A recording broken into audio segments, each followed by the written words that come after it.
we got the U.S. job report last week, stronger than expected. Some of the Fed speakers lately have been somewhat hawkish. So what's your overall view on rates right now?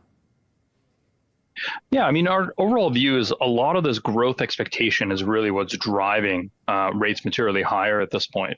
I don't think it's expectations for additional issuance per se. That's certainly part of it.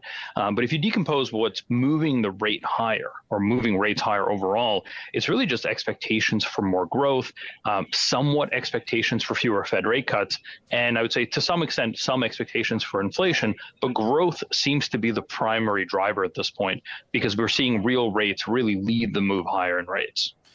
Now, when we look out, say, 3 to 6 months, once President Trump is in office and enacts some policies and so on, if we start to see higher deficits and not lower ones, and the tariffs have maybe more of an impact than expected, what could that mean for rates and market mentality?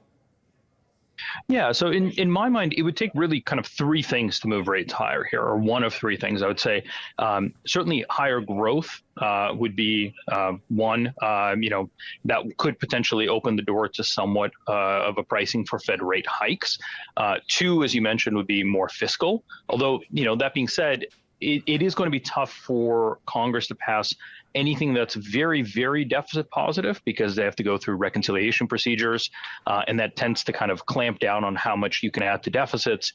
And tariffs, of course, that's the big unknown. If tariffs are really close to what Donald Trump has been promising on the campaign trail and aren't actually pared back as the market expects, then you could see yields kind of flirt with the 5% level.